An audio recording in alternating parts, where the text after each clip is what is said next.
지난 시간까지 이 오로비토 베이지알 프리프론탈리어에 대해서 이야기를 했고, 코르푸스 칼로즘에 대해서 이야기를 하도록 하겠습니다.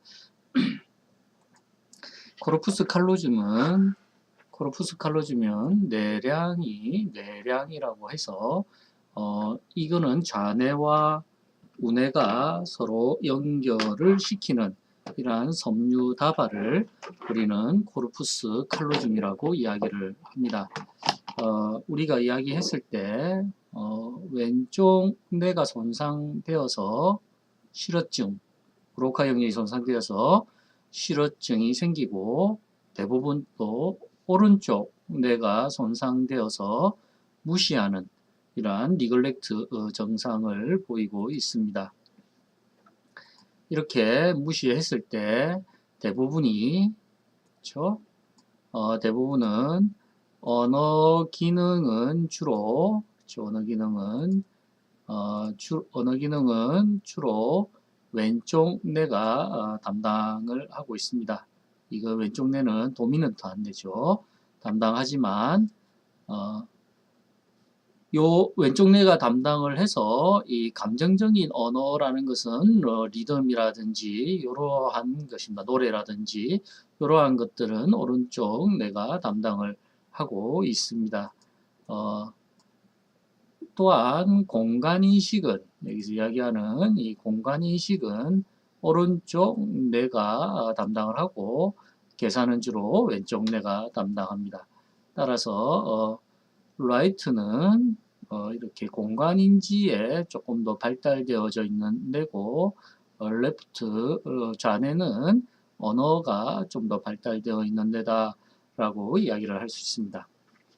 하지만 뇌량, 이 코르푸스 칼로즘이죠. 코르푸스 칼로즘이 손상된 환자는 오른손에 물건을 들고 있으면 맞출 수 있습니다. 왜냐하면 오른쪽에 물건이 들어와서 촉각 감각이 들어와서 좌뇌로 들어오기 때문에 이 좌뇌가 말을 할 수 있게 하죠. 볼펜을 오른손에 잡고 있으면 볼펜이라고 말을 할 수가 있습니다. 하지만 절단된 코르푸스 칼로즘이 절단된 사람은 좌뇌에서 이 왼손에 들고 있으면 이것은 우뇌로 가죠. 우뇌로 갔다가 이 코르푸스 칼로즘을 통해서 좌뇌의 언어 영역으로 가서 볼펜이라는 말을 해야 됩니다. 따라서 코르푸스 칼로즘이 손상된 환자는 왼손의 것은 맞추기가 어렵게 되겠죠. 이 코르푸스 칼로즘이 생긴 이렇게 코르푸스 칼로즘이 왼손과 오른손이 따로 노는 증상을 우리가 외계인 손 증후군이다 라고 이야기를 해서 에어리언 핸드 신드롬이다 라고 이야기를 하고 있습니다. 섬유의 방향을 조금 정리하면 이 투사 섬유 프로젝션 파이브라고 해서 위아래 방향을, 섬유들의 위아래 방향을 우리가 프로젝션 파이브다 라고 이야기를 합니다. 위아래 방향이죠. 위와 아래의 방향이다 라고 이야기를 할 수 있습니다. 프로젝션 파이브죠. 그리고 좌우 방향이죠. 좌뇌와 우뇌의 방향을 우리는 막교차 섬유다, 커미슈랄 파이버, 막교차 파이버다, 좌우 방향을 막교차 섬유라고 하고, 여기에 우리가 코르푸스 칼로즘이 놓여 있더라 라고 이야기를 할 수가 있는 것이죠. 마지막 하나가 앞뒤 방향이 되겠죠. 옥시피탈 롭과 프론탈 롭을 연결하는 이 앞뒤 방향을 우리가 어소시에이션 파이브다 라고 이야기합니다. 어소시에이션 파이브다, 이렇게 우리가 이야기를 할 수가 있다. 그렇죠? 이러한 막고차 섬유 중에서 뇌들보가 있죠. 뇌들보가 있습니다. 뇌량이라고 이야기하죠. 이 뇌량이 좌우로 이렇게 왔다 갔다 하는 이 섬유가 손상을 받게 되면은 에어리언 핸드 신드롬이 나타나게 되겠죠. 여기 보는 것과 같이, 그렇죠? 이렇게 보는 것과 같이 우리가 한쪽 손이 이렇게 되었을 때 자기를 해치는 이러한 이상한 형태의 그러한 형태가 보이고 있더라라고 이야기를 할 수가 있습니다. 자, 그러면 넘어가서 이제 좌뇌와 우뇌의 차이에 대해서 많이 이야기를 했지만 다시 한번 정리를 해보면 좌뇌는 계산적이고 좀 더 계산에 밝고 언어가 좀 더 발달되어 있고 여기 있죠. 좀 더 언어가 발달되어 있습니다. 따라서 논리적입니다. 하지만 우뇌인 같은 경우에는 조금 감정적이고 예술가에 내고 노래 부르기라든지 악기 다루기, 공간인식이죠. 이게 손상이 되면 우리가 니글렉트가 또한 발생이 되더라라고 이야기를 할 수가 있습니다. 따라서 공간인식과 예술가의 뇌로 볼 수가 있다. 또한 뇌를 조금 더 보게 되면은 우리가 이렇게 D자처럼 생겼지만 이렇게 본다면은 우리가 좌뇌에서 볼 때는 이 좌뇌와 우뇌에 있을 때는 우뇌인 경우에는 이걸 전체적으로 L로 보이고 있습니다. L로 전체적인 그림을 우뇌에서는 확인하고 좌뇌에서는 D자로 보이고 있습니다. 좌뇌에서는 D로 좀 더 국소적인 것에 좀 더 집중을 하고 있더라. 그래서 우뇌에서는 이 모양의 L로 보이고 이것이 우뇌가 되겠죠. 우뇌. 좌뇌에서는 좀 더 국소적인 D로 보이고 있더라라고 우리가 이야기를 할 수가 있습니다. 또한 이러한 우리 대뇌는 부위별 대응이 조금 더 예전에는 신체 부위별로 대응이 되어 있더라라고 이야기를 했었지만 앞으로는 이렇게 기능적으로 핸드 투 마우스라든지 방어하는 영역이라든지 매니플레이션이라든지 리칭이라든지 이렇게 어떠한 과제를 하는데 좀 더 협력적인 이러한 걸로 대응이 되어져 있더라. 우리의 뇌는 이렇게 되어져 있더라라고 이야기를 할 수 있습니다. 여기에서 라이트 브레인을 조금 더 찾아보면 니글렉트가 나타난다라고 be drawn to the other side, and this can extend to things like the food on the plate in front of them. They'll only eat food on this side and then say they're finished. It may extend to parts of their own body, so when trying to shave, they may only shave this side of the face, and miss out this side, put makeup on. So you can only see from across there. Yeah, from there to there. 그렇죠. 자신의 왼쪽 부분을 인지를 하지 So what's going 못하죠. on in the 그래서 other half? 어디까지 Nothing. 보이냐 Nothing 했을 at all. 때 Because often I've come up from this side 자신의 to give you 오른쪽으로만 something. Anybody can and creep up my left, I wouldn't he know they were doesn't there. see anything. I can't sense them. 왼쪽은 잘 보이지 못한다라는 걸 If you just 여기서 보여주고 있습니다. First one. 환자 중심에서는 왼쪽이 저렇게 손가락을 움직였을 때 look at me. 잘 캐치를 하지 못하는 것을 여기서 보여주고 있습니다. That one. 점점 네. 중앙으로 왔을 Look at 때 me. 볼 수 있다라고 이야기를 할 수 있죠. 네. 그래서 니글렉트 있는 환자가 있을 때는 처음에 어펙티드 사이드, 레프트 사이드로 가서 치료를 하는 것 자체는 크게 의미가 없는 것이죠. 정중앙으로 와서 처음엔 치료를 해야 된다라고 이야기를 할 수가 있습니다. 이러한 증상이 왜 일어나냐라고 물었을 때는 이러한 니글렉트 증상이 우리가 임페리얼 파리에탈 롭이죠. 우뇌 쪽에 우측의 임페리얼 파리에탈 롭의 손상으로 인해서 공간을 무시하고 주의 집중을 하지 못한다라고 이야기를 하고 있습니다. 또한 무시는 왜 오른쪽 방구에서 생기냐라고 이야기를 하면 피지컬 세라피 2001년도에 유니라테랄 스파이럴 니글렉트라는 논문을 보면은 자세하게 나와 있습니다. 그 이유가 이 좌뇌와 우뇌가 있을 때 좌뇌는 우측으로만 인지를 하고 우뇌는 양쪽으로 인지를 하고 있습니다. 따라서 우뇌가 손상이 되었을 때는 이쪽에 있는 좌측의 공간의 인식이 잘 되지 않는다. 우뇌가 공간 인식이 좀 더 발달되어져 있더라라고 이야기를 할 수가 있는 것이죠.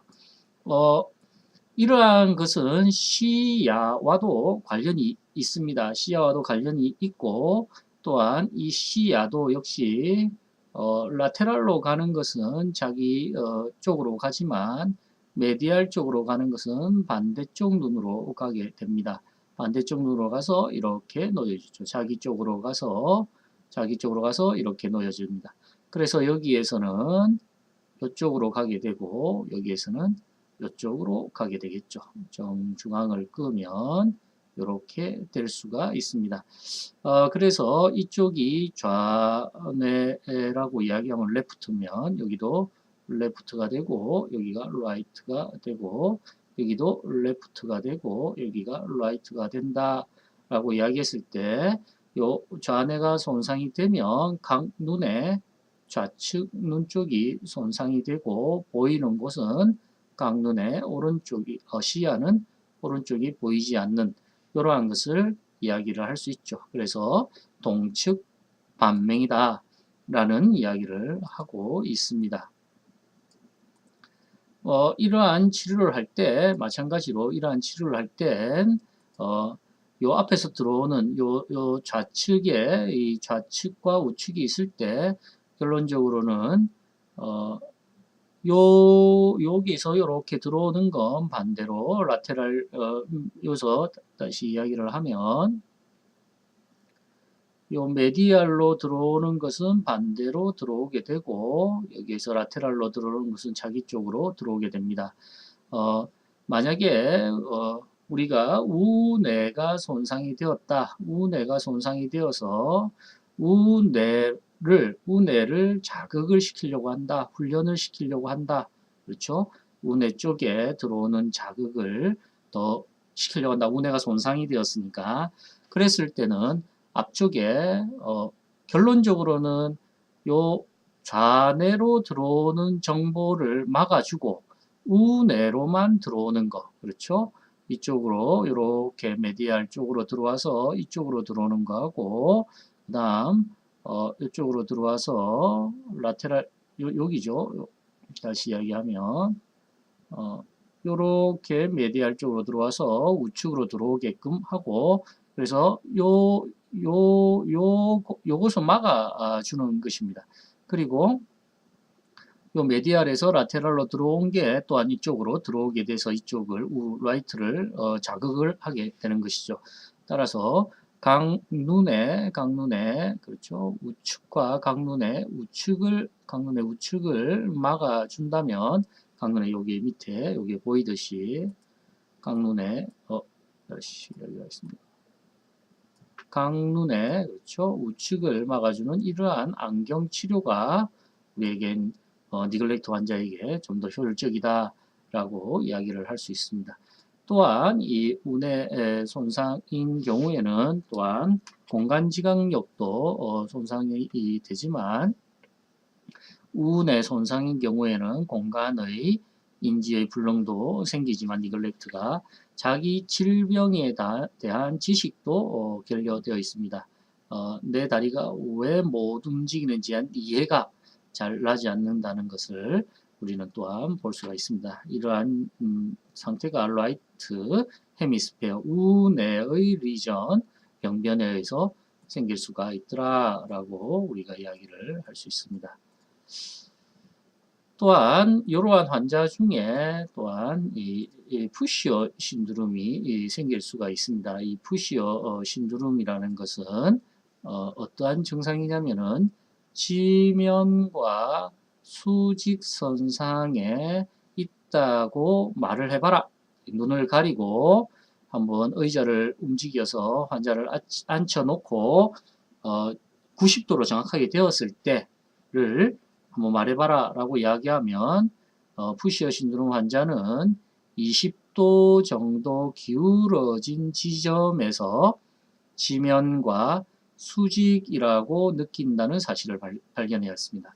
따라서 지면과 여기에서 보듯이 변병 쪽으로 20도 정도, 변병 쪽으로 90도에서 이렇게 20도 정도 기울어진 상태가 자신이 90도가 되어져 있다라고 생각을 하고 있는 겁니다. 그러니까 치료사가 바로 잡으세요라고 이쪽으로 밀게 되면은 90도로 만들기 위해서 수직으로 만들기 위해서 밀게 되면 환자는 내 몸이 더 흔들린다고 생각해서 조금 더 밀어버려서 자신의 90도로 만들기, 이쪽으로 밀면 더 90도를 만들기 위해서 이쪽으로 밀어버리는, 더 심하게 밀어버리는 이러한 증상이 푸시어 신드롬이 되겠죠. 그래서 여기가 이제 어펙티드 레프트 사이드입니다. 레프트 사이드로 이 우내 쪽에 이러한 공간 지경력에 잘못된 병변으로 인해서 레프트 헤미플레지아인 경우에 레프트 어펙티드 사이드로 이렇게 밀어버리는 증상을 가지고 나와 있습니다. 물론 여기에서 좀 초기의 치료법이 좀 중요한데 이 초기의 치료법은 이 다리 쪽에서 다리가 이렇게 땅을 밀어서 이러한 그렇죠, 이 우측 다리죠. 어펙티드, non 어펙티드 사이드에서 넌이 심하게 밀어서 이쪽 방향으로 이렇게 밀게 됩니다. 따라서 초기 치료에서는 제가 임상의 경험을 해본 결과도 초기의 치료에서는 이쪽 발에서 힘을 빼는, 그렇죠, 이 발에 힘을 빼는 치료가 초기에 되어져 있어야 되지 않을까.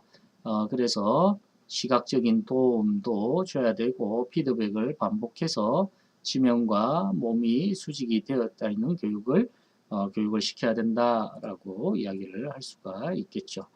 따라서 이러한 우측 뇌의 손상인 경우에는 이렇게 시린 아까 이야기했던 자기의 질병을 알지 못하고 니글렉트, 레프트 사이드에 니글렉트가 발생이 되고 또한 푸시어 신드롬, 그렇죠?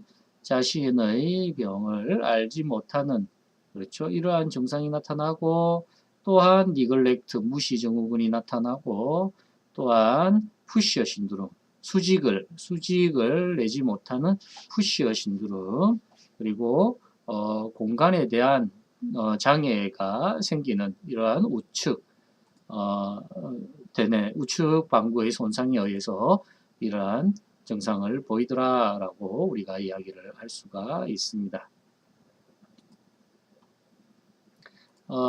반면에 레프트 헤미스페어 좌뇌가 손상이 되었다라는 경우에는 우선 제일 많이 나타나는 게 What's your name? 아파지아가 되겠죠.